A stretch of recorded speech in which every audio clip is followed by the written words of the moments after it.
আসসালামু আলাইকুম, আশা করি সবাই ভালো আছেন এবং সুস্থ আছেন। ওয়েব ডিজাইন HTML পার্ট 5 গত পূর্বে আমরা HTML এর স্ট্রাকচার নিয়ে আলোচনা করেছি। চলুন আজকে আমরা কিছু HTML এর ট্যাগ দেখি। তাহলে চলুন শুরু করি। ফার্স্ট অফ অল আমি তো আপনাদের দেখাইছি কিভাবে একটা HTML ফাইল বানাতে হয়। ফার্স্ট অফ অল আপনি একটা ফোল্ডার ক্রিয়েট করবেন। সাপোজ আমি ফোল্ডারের নাম দিলাম প্রজেক্ট। তারপর ফোল্ডারটা ওপেন করবেন, এখানে একটা HTML ফাইল বানাবেন।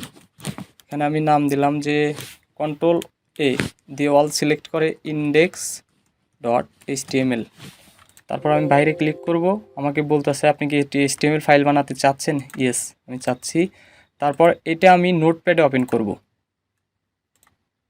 তারপর আমি এইটা গুগল ক্রোমে ওপেন করব, মানে ব্রাউজারে আউটপুট দেখার জন্য।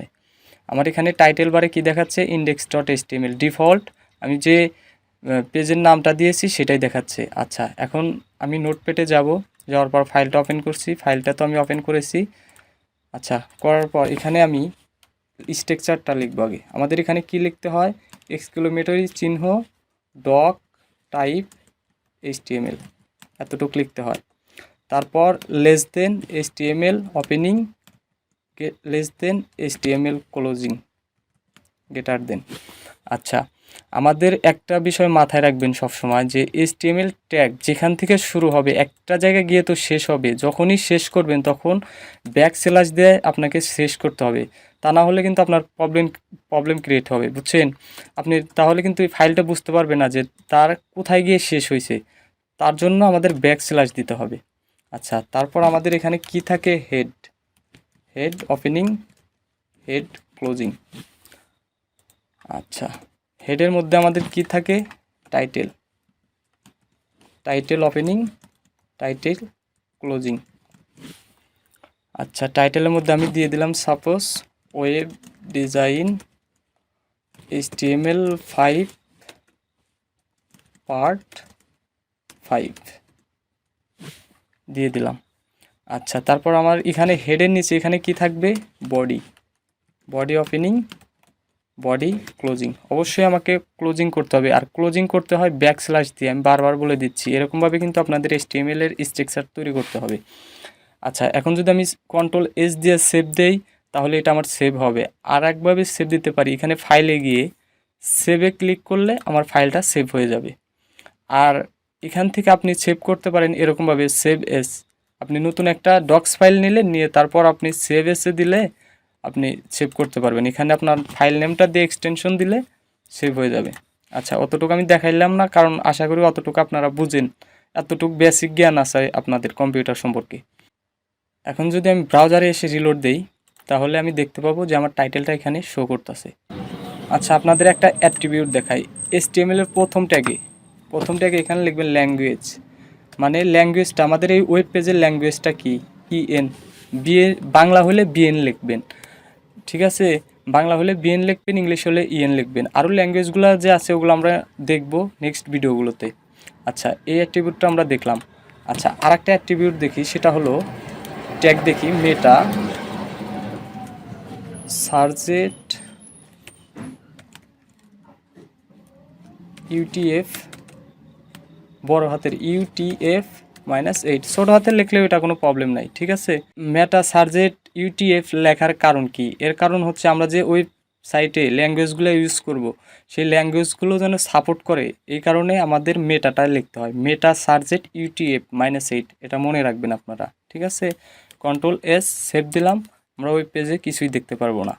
আচ্ছা, তাহলে আমরা এখন একটু W3 স্কুলে যাই, w3schools.com।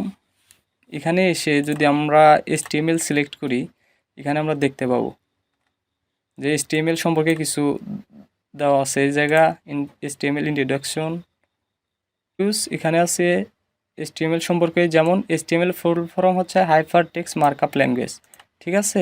আরও অনেক রকমভাবে বলা আছে, আপনারা চাইলে একটু পরে দেখে নিতে পারেন। আর এই দেখেন HTML এর স্ট্রাকচার, আমি এরকমভাবেই আপনাদের দেখাইছি HTML এর স্ট্রাকচারটা, ঠিক আছে? মনে রাখবেন।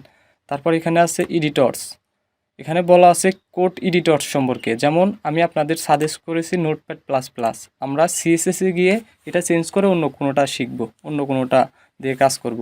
কোড এডিটর যে কোনো একটা কোড এডিটর দিয়ে আপনি কাজ করতে পারবেন, কোড এডিটর ডাজেন্ট ম্যাটার। তারপর আছে হলো HTML বেসিক্স। এই বেসিক্স এখন আমি যেগুলো দেখাবো ওগুলোই আছে, আর এইসব বিষয় না আপনাদের সাথে আমি আলোচনা করেছি। আচ্ছা, ফার্স্ট অফ অল আমরা দেখব হলো HTML ট্যাগ। আচ্ছা, ফার্স্ট অফ অল দেখব হলো এখন আমরা ট্যাগগুলো। HTML tag h1 opening, h1 closing. এটা কি ট্যাগ? This is a heading tag. আর একটা কথা বলে নিই, আমরা যে এটার ট্যাগ বলতেছি, এই HTML এর এগুলোকে যে ট্যাগ বলতেছি, এগুলাকে কিন্তু এলিমেন্টও বলা হয়, এগুলাকে এলিমেন্টও বলা হয়, ট্যাগও বলা হয়। ঠিক আছে, এটা মনে রাখবেন। আমি এক এক সময় এক এক ভাষা ইউজ করবো, এক একবার ট্যাগ বলবো, এক একবার এলিমেন্ট বলবো, এতে আপনারা বুঝতে যেন পারেন, আমি বলে দিলাম আগের থেকেই। আচ্ছা, this is a heading tag. তারপর আছে হলো h2, সরি ছোট হাতের সব, h2 opening, h2 closing. This is a heading tag. তারপর আছে হলো h3 opening closing. This is a heading, এগুলাও হেডিং ট্যাগ মনে রাখবেন, h1 থেকে 6 পর্যন্ত। h4 opening, h4 closing. This is a heading tag. h5 this is a heading tag. h6 opening closing, this is a heading tag. মনে রাখবেন এই heading ট্যাগগুলো h1 থেকে 6 পর্যন্ত হয়। আমরা যদি এখন আউটপুট দেখি তাহলে দেখি কীরকম। Ctrl+S দিয়ে সেভ করলাম, করার পর আমি ব্রাউজারে গিয়ে একটা রিলোড দিলাম। দেখেন এটা হলো h1টা একটু একদম বড়, তারপরেরটা একটু ছোট, তারপরেরটা আরেকটু ছোট, তারপরেরটা আরেকটু ছোট, তারপরেরটা আরেকটু ছোট, h6 একদম ছোট। ঠিক আছে, এটা মাথায় রাখবেন আর এটা মনে রাখবেন। আমি আপনাদের বলি কিভাবে আপনারা প্র্যাকটিস করবেন। বারবার এতটুক লিখবেন, ডিলিট করবেন, আবার এতটুক লিখবেন, ডিলিট করবেন। আপনি ফাইল বানাবেন, কোড এডিটর ওপেন করবেন, ব্রাউজারে ওপেন করবেন, এতটুকু লিখবেন, ডিলিট করবেন, আবার ফাইল বানাবেন, কোড এডিটরে লিখবেন, ব্রাউজারে আউটপুট দেখবেন।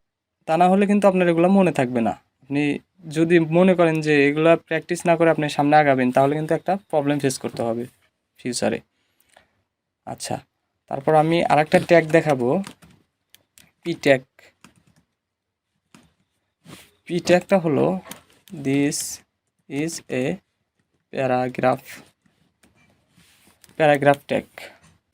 আচ্ছা, এই ট্যাগগুলো আমাদের কি কি পারপাসে দরকার হবে একটু ভাবেন তো, তাহলে আমরা একটু দেখে আসি। যেমন প্রথমআলো.com, এখানে আসলাম, এখানে দেখেন এই যে এই বড় যে লেখাটা দেখতেছি, এটা কিন্তু যে কোনো একটা হেডিং ট্যাগের মধ্যে আছে, h1 থেকে 6 মধ্যে। দেখেন, আসুক পৃষ্ঠা রিলোড হোক, এই দেখেন এটা আছে h1 মধ্যে। আর এই যে এখানে যে ডেসক্রিপশন দেখতেছেন, এটা আছে আপনার পি এর মধ্যে। এই সব লেখার জন্য প্যারাগ্রাফ ট্যাগ ইউজ করা হয়। দেখতে পাচ্ছেন? আশা করি সবাই দেখতে পাচ্ছেন। এটা আছে হেডিং ট্যাগের মধ্যে, আর এটা হচ্ছে প্যারাগ্রাফ ট্যাগ। পি ট্যাগের ফুল ফর্ম হচ্ছে প্যারাগ্রাফ ট্যাগ। ঠিক আছে, আপনারা মনে রাখবেন। আচ্ছা, আপনারা এতটুকু প্র্যাকটিস করেন, h1 থেকে 6 পর্যন্ত একদম। আর পি ট্যাগটা এটা মনে রাখবেন। আপনারা h1 মধ্যে একবার টেক্সট ঢুকাবেন, h2 মধ্যে একবার টেক্সট ঢুকাবেন, এরকমভাবে প্রত্যেকটার মধ্যে টেক্সট ঢুকাবেন, তারপর পির মধ্যে টেক্সট ঢুকিয়ে তারপরে যে ব্রাউজারে আপনি আউটপুট দেখবেন এরকম। ঠিক আছে, তো আজ এই পর্যন্তই। সবাই ভালো থাকবেন, সুস্থ থাকবেন। আল্লাহ হাফেজ।